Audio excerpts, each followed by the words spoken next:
Muy buenas tardes, amigos que acompañan este espacio de la Hora de Consuelo todos los viernes y que la generosidad de Consuelo para con el comité del que ella forma parte, junto con muchos otros dominicanos y dominicanas, que vemos con gran preocupación los desafíos que nos plantea la convivencia nuestra en un espacio tan estrecho con Haití, del cual recibimos mucha migración.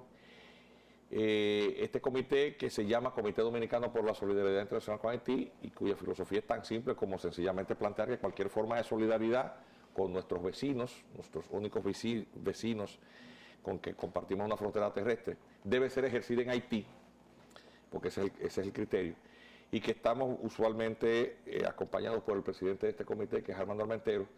Pues hoy tenemos una grata ocasión, porque durante esto que es el mes de la patria, conmemoramos una de las principales fechas que están vinculadas al nacimiento del Estado Dominicano y la consolidación de la nación dominicana.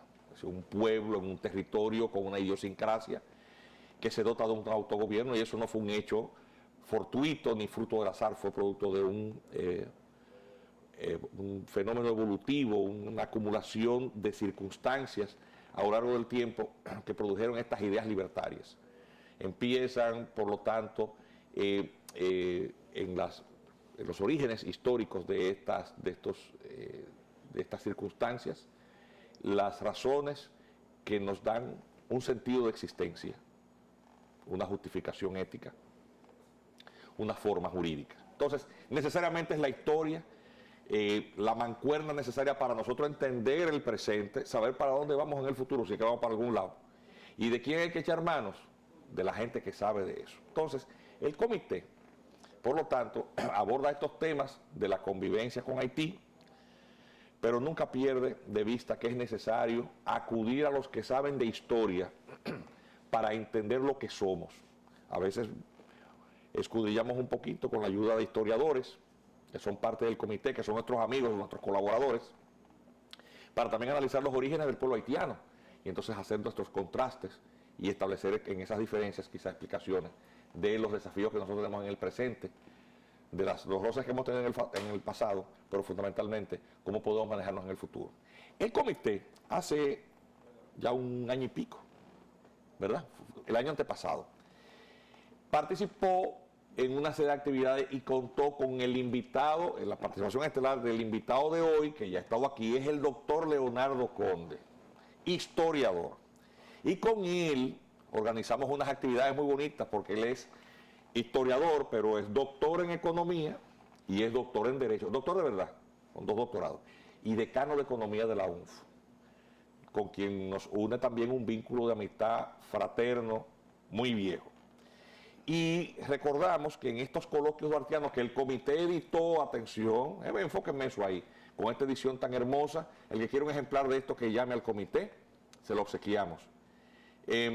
Y en aquella ocasión nos dio una conferencia muy bonita, la fijamos ya para que lo pongan ahí en portada, muy interesante, en la víspera, los obstáculos para implantar una república independiente en la parte este de la Española, se llamó esa conferencia magistral que está recogida aquí. Cristina Aguiar también dio una conferencia interesantísima sobre identidad nacional, sentimiento o derecho fundamental, muy interesante.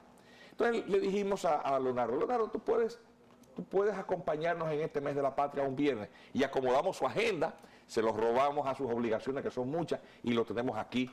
Leonardo, gracias por acompañarme. Gracias por invitarme, es para mí un gran honor. Qué bueno, entonces vamos a empezar este conversatorio. Leonardo, tú eres profesor universitario, y en la universidad estás bregando con muchísimos muchachos, tú diriges todo un departamento, sí, cómo no, varios departamentos que están bajo tu decanato. Entiendes la juventud, pero eres historiador. Déjeme enseñar otra cosa. Dicen que el libro de verdad son los que se paran de canto.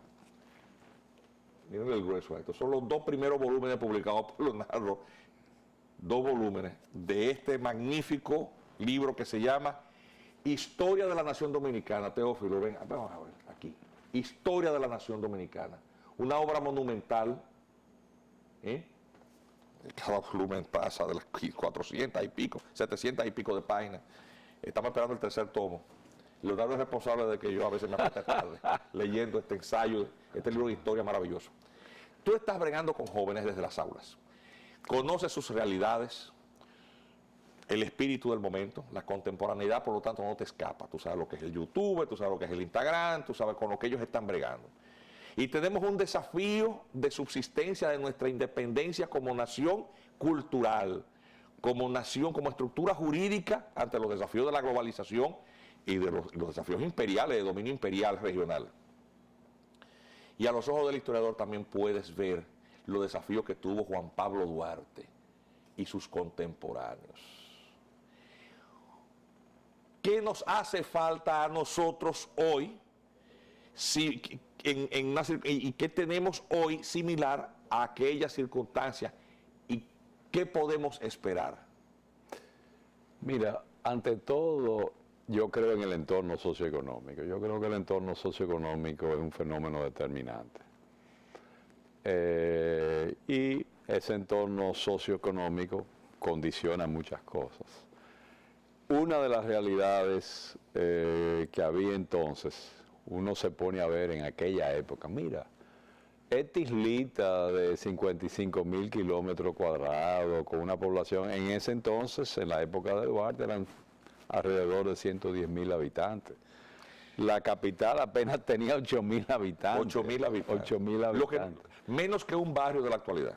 Tú tenías que ser prácticamente medio loco para la mayoría de los dominicanos que somos pragmáticos, tenemos los pies en la tierra, para pensar que tú podías ser alguna vez una república independiente. El nivel de alfabetismo altísimo. Correcto, mucho alfabetismo, una economía todavía muy primitiva. Las principales ocupaciones eran la corte de Caoba, los grandes ateros. No había siquiera una pequeña clase media, no había ningún tipo de industria fabril, era no muy había débil, fábrica de nada. Industria fabril. Sin embargo, ese caballero, Juan Pablo Duarte, vamos a decirlo, gran visionario, tuvo la visión, identificó una serie de rasgos que nos unían a los dominicanos. Y digo, con esta gente hay que formar puede formarse una nación independiente. Y mira, así escuchándote, Leonardo, hay que concluir que muchos de los desafíos que enfrentó Duarte están hoy otra vez. Correcto, en otro plano. En otro contexto y otro plano. ¿En qué contexto habían grandes dificultades? Había una gran opresión por parte de los haitianos, porque contrario como plantean muchos historiadores, no es verdad que nosotros lo invitamos a venir. Ellos vinieron con 18.000 soldados, fue una invasión. Claro. Y las medidas que tomaron fueron absolutamente represivas. Fueron medidas represivas y nos maltrataron y éramos futrés. Ellos se burlaban de nosotros. Pero ahora ya la situación es un término, viene de frustrados.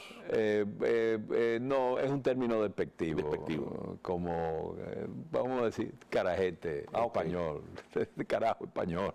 Okay. Pero ya estamos las condiciones son completamente diferentes. Sin embargo, hay nuevas necesidades, se ven. Y esas necesidades, cuando tú hablas con la población, tú las aprecias y te dicen, la población dominicana quiere un cambio, un cambio. Lo mismo que supo aprovechar Duarte en su época, los que entonces teníamos ciertos rasgos afines que nos llamábamos dominicanos, querían un cambio en ese entonces y ahora mismo quieren un cambio. ¿Qué fue lo que puso Duarte? Un liderazgo.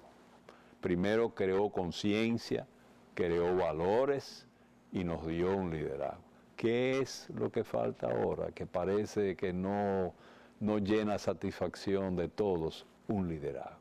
Y los jóvenes de ahora necesitan orientación y valores. Y yo entiendo que eso no se ha llenado completamente. Bueno, pero te voy a decir algo. Hay una avidez eso que tú estás planteando, de que hace falta un liderazgo, no me parece a mí que escape a las ansias de la población. O sea, tú te das cuenta de que, a ver, el sistema político contemporáneo hace que las luchas políticas se libren a través de la vía electoral y del activismo político partidario.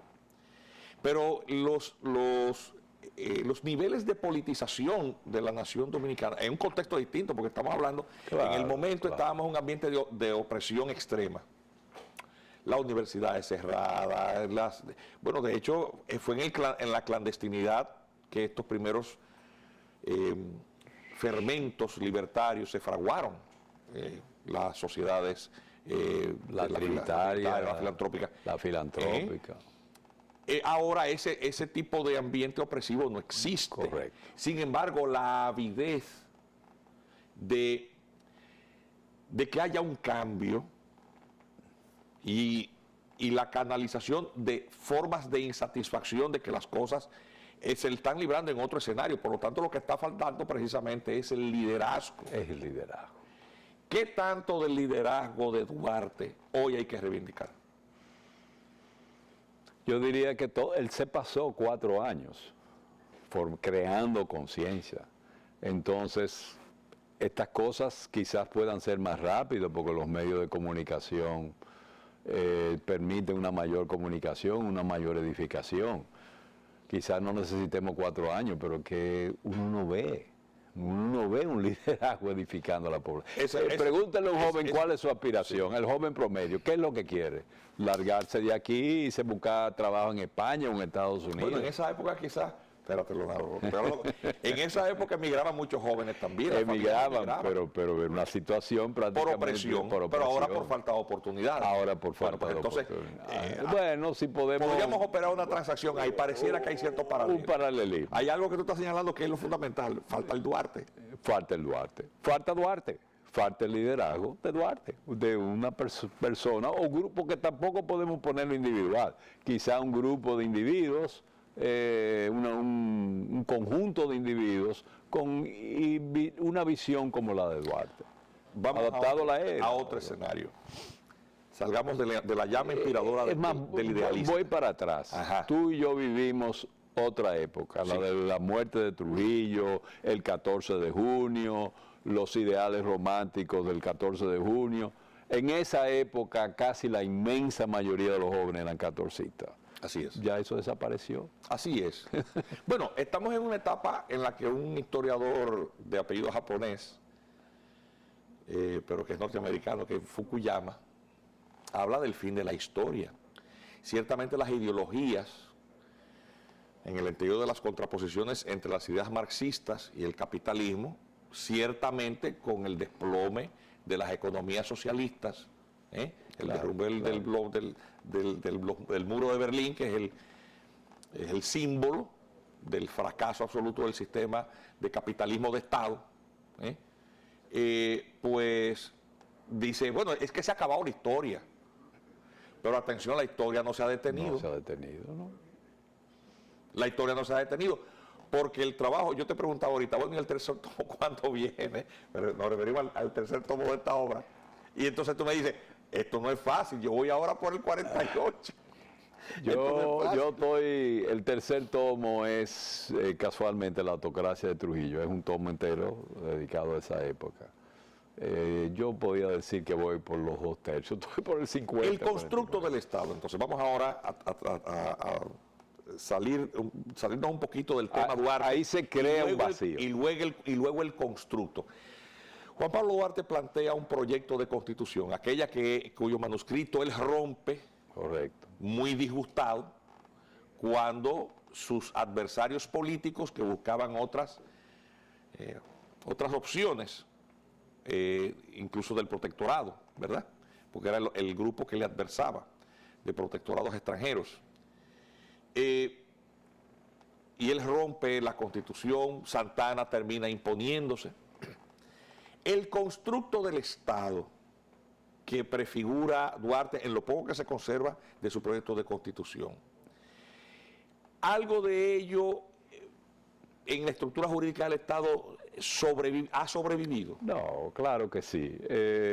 La Constitución de San Cristóbal, aunque es una copia de la Constitución haitiana en gran medida, pero refleja fundamentalmente esos ideales. Lo que pasa es que hay una diferencia entre la apariencia. Nosotros nos dimos la apariencia de una república, un Senado, una Cámara de Diputados, un Poder Ejecutivo, pero en la práctica... Y hasta un sistema judicial, porque está correcto, un sistema judicial. Pero en la práctica, eso se redujo a un sistema de caudillos, de déspotas, que nos han ido gobernando sucesivamente. Y ahora, en este momento, te pregunto yo, ¿existe realmente una verdadera república? No, la debilidad institucional está así. Claro.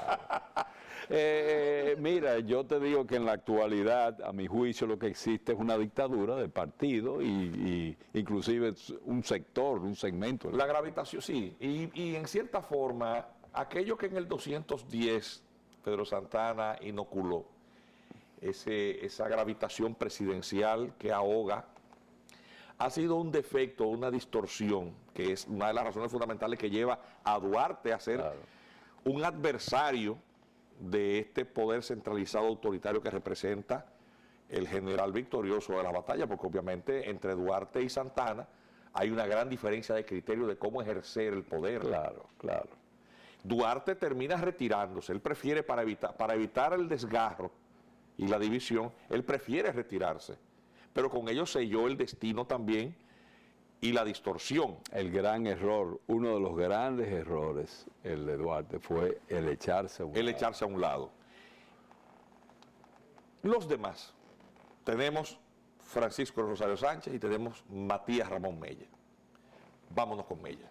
Es la figura procera cuyo disparo de un trabuco esa noche adelanta la visión que impulsa el grupo de libertadores, de conspiradores, pues están conspirando contra el gobierno haitiano. Y se le adelantan a la facción que representan Bobadilla y los demás que buscaban un protectorado de una potencia extranjera, es decir, liberarnos pero colocarnos bajo una condición semicolonial o colonial, retrotraernos a esa realidad. De Matías Ramón Mella, ¿qué nos hace falta hoy? Mira, ¿Y qué tanto de él ha alcanzado en la realidad la trascendencia más allá de la figuración de la figura procera? Yo creo que con Mella se han creado algunos mitos, indiscutiblemente que es una figura que aportó grandemente, comenzando por ese disparo. Según nos cuenta su hijo, ahí está en la obra que yo escribo, señalizado eso y mencionado eso. Él estaba enseñándole a uno de los jóvenes que lo estaban acompañando esa noche a demostrarle que la escopeta disparaba. ¡Bum! Y se le fue el tiro.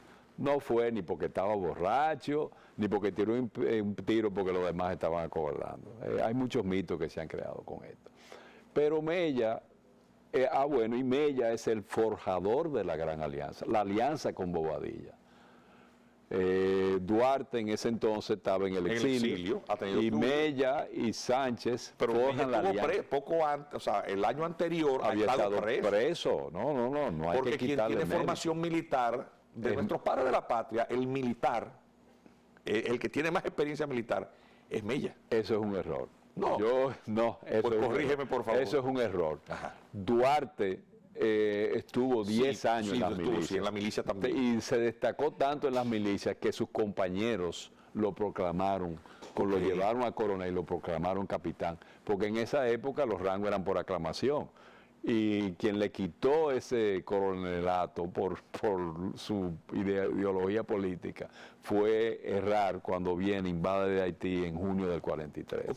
Pero Duarte venía desde el año 34 juntándose con sus compañeros, practicando esgrima, leía tácticas militares, incluso más que Santana, más formación militar que Santana. Bueno, claro, porque lo que pasa es que se dedicó a ser un civilista. Así es. A ser un personaje obediente al poder civil, no quiso imponer su autoridad militar. uno de los grandes errores. El país lo que admitía en ese momento era un caudillo y él quería ser un gran civilista. Entonces, por eso, casualmente, por eso lo desplazaron del poder. Pero bien, volvamos a Mella. Bueno, pero Mella... Independientemente de que él también tiene una experiencia... Mella da grandes vacilaciones. O sea, en ese momento jugó un gran papel. También lo jugó más adelante en la restauración de la República. Fue el jefe del gobierno restaurador, sí, y es el que organiza la guerra de guerrillas contra España. Pero Mella es el que manda a Santana como emisario a España para solicitar el protectorado español. Sí. Santana, entre sus gestiones... Y es obviamente un detalle poco conocido. Se alía a Santana. Pero es cierto. Ahora, ¿por qué? Porque los dominicanos vivimos en medios imperfectos y muchas veces tenemos que adaptarnos a situaciones. El transfugismo no es de esta época, aunque duele decirlo, pero también Francisco de Rosario Sánchez tuvo que hacer una alianza con Báez. Ahora, pero con Báez. Vamos de uno en uno. Pero ninguno de ellos era el gran visionario que era Duarte, definitivamente. Es bueno que el programa de hoy se ha entendido en su contexto. Hoy tenemos a Leonardo Conde, doctor en Economía, doctor en Derecho, historiador con una obra monumental que invitamos a todos ustedes a adquirir. Mira, si me sigue diciendo historiador, algunos de esos historiadores que son no le va a gustar, pero está bien. Yo tengo 20. ¿Qué hacemos con estos dos tomos? Tengo 20 años para hacer eso. 25. Y que le invitamos a adquirir en la librería Cuesta, por cierto. Correcto. Lo compran allá. Porque el abordaje de la contemporaneidad con la perspectiva histórica también tiene que ser lo suficientemente descarnado y objetivo para saber que los héroes que colocamos como figuras inspiradoras, referentes inspiradoras, hay una tendencia a su sacralización, es decir, convertirlos en arquetipos de la perfección. Y eso es una visión histórica equivocada. Sí. Y por eso el abordaje de la figura procera de Duarte, fíjate, hemos hablado de... ¿Qué nos hace falta a nosotros un Duarte? ¿Duarte cometió errores? Sí. ¿Cuál? Por ejemplo, no haberse impuesto con suficiente autoridad. Hay momentos en que tú no puedes ser tan democrático, ni puedes ser tan civilista. Sí es. Y él pecó de exceso de civilismo. Pasamos a Mella. Y Mella en su momento entiende que, de hecho en su momento, posteriormente, apoya a Santana. No estamos demeritando el valor extraordinario de estos hombres, pero también tenemos que entender el momento histórico en el que ellos tomaron decisiones que es muy cómodo desde hoy. Igual que el tema del transfugismo ahora. Usted tiene que entender lo que pasa en el momento para hacer un juicio más justo. Vamos para Sánchez. Mella peleó, se dividió de sus compañeros en un momento determinado y entonces decidió apoyar a Santana. Porque esa es una de las alternativas. ¿Cuántos años de guerra Santana lo supo, lo tenemos supo dos, para la época. A ver, la declaratoria de independencia es el 24, en el 1844, 27 de febrero. 44. Para el momento en que se produce la anexión, han transcurrido 11 años. No, 20 años, menos de 20 años. Sí. La anexión, de guerras, 64, 60. De guerras con nuestro vecino. Efectivamente. En términos económicos hay que imaginar... Y Mella fue un gran general en esa guerra. Y mucha inestabilidad porque otras figuras políticas adversas generaban un ambiente de confrontación muy extremo. Entre Buenaventura Báez y Pedro Santana se disputan. Y grupos económicos que en su momento interactuaban, es decir, cada uno de ellos era cabeza de un sector económico productivo, porque eso tiene una gravitación también. Correcto.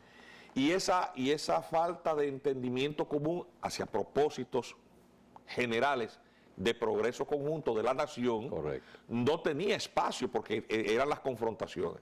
Caudillismo. Claro, un caudillismo. Santana versus Báez. Y Mella decide irse por el lado que entendía mejor porque la situación de inestabilidad era permanente. Y Sánchez pasó, ya que tú vas a hablar de Sánchez se fue para el otro lado, para el lado de Buenaventura Báez. La cosa. Entonces, Sánchez. Hablemos del Sánchez primario, del Sánchez que empieza junto con los demás trinitarios y que juega un rol en el manifiesto del 16 de enero de 1844. ¿Quién escribe el manifiesto, Bobadilla o Sánchez? Mira, se escribió, lo escribieron entre los dos, entiendo yo. Porque ese manifiesto, a mí me gusta un juicio de Alcides García Lluveres. Ese manifiesto fue la máscara por la cual el sector en ese entonces conservador se apoderó del movimiento independentista. En ese... Pero hay un memorial de agravios que no tiene... hay una parte de agravios muy bien hecha. La descripción de todo lo que motiva a los trinitarios. Pero busca la parte de adelante. O sea, Bobadilla quiso justificarse. Bobadilla había sido un colaborador de la ocupación haitiana. Bobadilla había sido el comisionado de los haitianos, que incluso había sido el que había dirigido las expropiaciones y justificado las expropiaciones de muchos dominicanos. Y Bobadilla había sido uno de los jueces que condenó a los que participaron en una de las conjuras de principio, de los Alcarrizos, donde fusilaron muchísima gente a los haitianos. Claro. Bobadilla había participado en todo eso.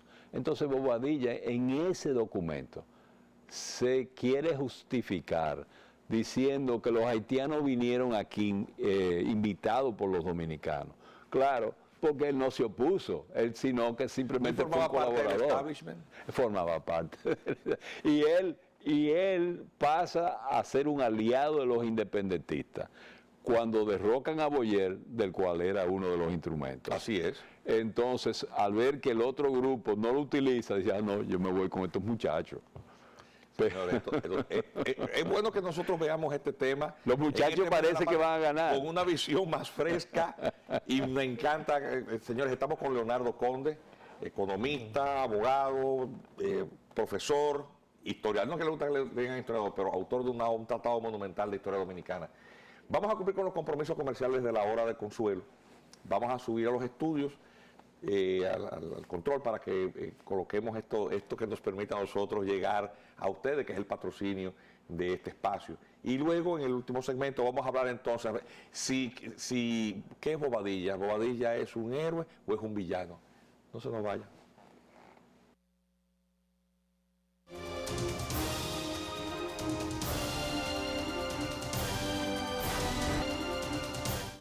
Gracias por continuar en esta parte final de la hora de consuelo, que como todos los viernes se la cede con gran generosidad al Comité Dominicano por la Solidaridad Internacional con Haití. Yo soy el doctor Juan Miguel Castillo Pantaleón, parte de ese comité. Usualmente estoy con el doctor Armando Armenteros, quien hoy pues se ausentó y me ha dejado para ventaja de todos nosotros, porque entonces somos menos hablando, para darle más oportunidad a nuestro invitado, a Leonardo Conde, el decano de la Facultad de Economía de la UNFU, doctor en economía, doctor en derecho, doctor de verdad, autor de un tratado monumental de historia dominicana, porque estamos en el mes de la patria y obviamente tenemos que dar estas pinceladas históricas. Tenemos un conversatorio riquísimo hoy sobre estos temas. Brevísimamente, porque también el espacio sirve para mantenerlos a ustedes al tanto de lo que está pasando en Haití, porque no hay demasiada información en los medios. Oposición y gobierno han logrado iniciar algún nivel de conversación. Los cables de prensa indican que en el día de ayer, por segundo día consecutivo, en la Anunciatura de la Iglesia Católica en Haití, están iniciando las conversaciones. Hay posiciones muy radicales, una de parte de aquellos que exigen la renuncia del presidente Moïse, otros que plantean un recorte del mandato y realización de elecciones adelantadas. Y el tercero, que es el gobierno, que dice que ninguna de las dos cosas anteriores, que formaría un gobierno de consenso con parte de la oposición. Pero por lo menos se ha sentado. Están ahí representantes de las ONG, de la comunidad internacional, de la Anunciatura. Señor, compremos una vela grande a ver si esa gente alguna vez se pone de acuerdo. Dada la información... Que se busquen su Duarte. Que se busquen su... No, para ellos va a ser muy difícil. Pues no lo han tenido nunca. A ver qué tipo de liderazgo ejerce Duarte y el que ejerce de Salines, por ejemplo, o el de los demás padres de la Tuvieron un Jeffrad, que era bueno, Jeffrad más o menos. También, sí. Y en el segmento anterior, hablando con Leonardo, dejamos una pregunta en el aire. Tomás Bobadilla. Tomás Bobadilla, jurista, juez, sirve a las autoridades haitianas, pero se sienta junto con Sánchez y elaboran el manifiesto de los pueblos de la parte este española, Claro. del Haití español, el 16 de enero del año 1844, y aunque él da una justificación, él no deja de dar un brinco de un lado hacia el otro. Correcto. Y luego, él forma parte, él estuvo en todas, porque fue un corcho de estar en todas. Fue un corcho. Un El corcho por balance de excelencia. Tomás Bobadilla, ya vimos los tres próceres, Duarte, Mella, Sánchez. Ahora vamos a una figura que está en el medio. Tomás Bobadilla es Tomás héroe Bobadilla. o villano. Mira, a mí no me gusta calificar de una forma u otra, porque a veces las calificaciones son muy simplistas, pero definitivamente era un corcho. Y tiene sus cosas positivas y sus cosas negativas. Esa pregunta de selección múltiple estaba como capciosa. Sí. Entonces, tú eres como los estudiantes que le ponen a uno, cuando ellos mismos le escriben uno, una C. Corcho. Corcho. Él definitivamente era un corcho. Ahora, que su corchismo resultara útil para la nación, sí, lo resultó útil. ¿Por qué? Él, en el momento que se había aliado, él era el que plasma conjuntamente con Mella, entre ellos dos y Sánchez, crean la alianza, la llamada alianza febrerista, que es muy importante. Esa alianza febrerista Es la que se contrapone al grupo de los afrancesados. al grupo de los afrancesados. Hay un grupo de afrancesados, entonces esa alianza febrerista trae al grupo de Duarte, le da el apoyo de los grandes ateros, de los grandes cortadores de madera, y es el apoyo que él necesitaba para el 27. Pero el movimiento insurreccional, Y participó en el movimiento claro, insurreccional. del 27 de la noche, aunque fuera, tú señalas un dato histórico, casual, el disparo del Trabuco, lo cierto es que estaba ese grupo ahí. Sí, Y correcto. no era en una hora santa que estaban, No, estaban no, para no. dar un levantamiento. de Él tipo trajo militar. gente, él trajo Claro. gente para el 27 de febrero. Pero ciertamente lo que hicieron fue adelantársele al otro grupo. Correcto, había otro grupo que era el de Valls, que tenía algo programado para el 25 de abril. Iban a declarar detalle también importante. una separación de Haití, pero con el apoyo de Francia. Francia lo iba a apoyar, un gobernador iba a ser nombrado por Francia, Francia le iba a suministrar los armamentos y llegaron a mandar un cónsul que lo iba a Saint-Denis, que era lo que lo iba a apoyar. Pero el otro grupo fue más hábil, se dio cuenta Y de lo se que estaba adelanta. pasando. Y Bobadilla juega un papel. Claro, y obviamente eso precipita los acontecimientos. Es decir, una vez ya tomado el control de estas instalaciones militares, ya es un hecho consumado. Correcto. Es decir, ya la proclamación de la independencia, aunque la parte filosófica, ideológica, estaba recogida en un documento muy anterior, que es el del 16 de enero, Correcto. lo cierto es que le matan el gallo en la funda. No, Al espérate, grupo. el documento grupo. del 16, ese manifiesto, El manifiesto. se publica realmente después. Así es, pero Se fecha 16 de Así es. Correcto. Así es. Entonces, ciertamente todo esto, vamos a decir que los neutraliza a los demás y les obliga a los demás a sumarse Claro. estratégicamente. ¿Tú Porque crees? Valls se sumó después. Claro, inmediatamente. es que no le quedaba de otra. Sin embargo, posteriormente Bobadilla, siendo corto, Entonces va para porque en el fondo Bobadilla era el representante de esos grupos, de esos grandes intereses que no tenían fe en la viabilidad de la independencia. estaba justificado. Estaban en su momento, buscando sin duda. un protectorado. Si tú te pones a ver lo que analizamos al principio de este programa, una islita de 55.000 kilómetros con 110.000 habitantes, enfrentándose a Haití, que tenía un ejército aguerrido en guerra contra Francia y tenía una población 6 veces Y el superior. armamento que Quizás. ha quedado en sus manos luego de la derrota de los ejércitos napoleónicos. Correcto. A ver, que aunque correcto. estas guerras este armamento tenía casi cerca de 40 años de construido, o sea, era anticuado ya, pero del lado dominicano lo que se tenía era apenas machetes. Correcto. Y después Santana, cuando trae los lanceros, lanzas. Lanzas. A ver, lo que pasa es que el manejo del machete por parte de algunos, y la táctica de la guerra de guerrillas, y además también la pericia en el manejo de la artillería, porque nosotros tuvimos algunos militares con Claro, dominio de la artillería. Con experiencia en el ejército haitiano. El también. caso de Inver. Correcto. El gran Inver. Que es una figura importantísima, Correcto. porque dirigiendo las pocas piezas de artillería a los lugares apropiados, se produjeron en algunas de las batallas de independencia resultados en términos militares estupendos. Es decir, pero obviamente esas figuras fueron providenciales. Boyer los trajo a ellos de Francia para enseñar, para entrenar al Claro, ejército. ellos eran los instructores. Eran los instructores del ejército haitiano. Claro, y esas fueron circunstancias muy favorables.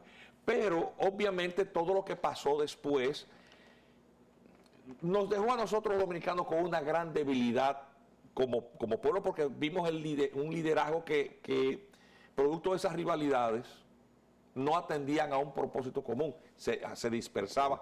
Y esa división del liderazgo proyectó en cierta manera lo que ha sido quizás el mayor de los karmas de la República Dominicana. Claro. La dificultad nuestra para enderezarnos hacia propósitos comunes. Eso persistió quizás hasta la Restauración. Ahí nos dimos cuenta, los dominicanos se dieron cuenta realmente. Nosotros no somos diferentes. Nosotros no somos lo mismo que estos españoles, somos diferentes. ¿Qué le agrega la Restauración que le faltaba desde el punto de vista ideológico, desde el punto de vista de conciencia? Yo diría que todavía no estaba lo suficientemente maduro. Yo diría que le crea conciencia, sobre todo entre todos esos generales de la Restauración, de que realmente nosotros somos una entidad diferente. Con todo y todo, persisten en buscar. De Santana ya no busca España, ya Santana no es, pero entonces va y luego busca una anexión a Estados Unidos. No nos venden. Y si no la vaca entera, pues por partes. No te quiero un pedacito de Samaná. Y no se dio esa anexión a Estados Unidos. No por nosotros, sino porque en el Congreso de los Estados Unidos había confrontaciones, porque recordemos que para la época Estados Unidos de Norteamérica apenas salía de una guerra civil que enfrentó dos modelos de explotación económica. Efectivamente. Entre el norte y el sur, un tema de la pervivencia de la institución atrasadísima, salvaje, de la esclavitud, y que produjo millones y millones de muertos y que arrasó con la economía. En el momento en que se plantea la negociación con Ulysses Grant, que es el presidente, general jefe de los ejércitos victoriosos. Sí, entonces Sumner, que era un gran senador en ese entonces, abolicionista, se opone a eso. Y de nuevo aparece la figura cimera de Duarte, quien ha estado en el exilio y hace todo lo posible por retornar durante ese periodo aciago. En el 64 viene Duarte. Entonces, como quien dice, le serruchan el palo por envidia. Vamos a mandarlo para afuera. Vamos a mandarlo para afuera. Vamos a mandarlo para afuera. Él quiere luchar. Él quiere quedarse en el país, luchar. Pero entonces, no, tú no resulta más útil allá en el exterior. Pero también hay que entender lo que está pasando. Era una figura que hacía sombra. Sí, correcto. Es decir, este es tan puro que también es un estorbo para nosotros, los que queremos quedarnos con esto. El balance final es, fijémonos que hemos visto hombres de carne y hueso, con defectos, con luces, con sombras. Sin embargo, la única figura sin mácula, si acaso lo que podemos señalar es que es un exceso de virtud, es la de Duarte. Correcto, su deficiencia es el exceso de virtud.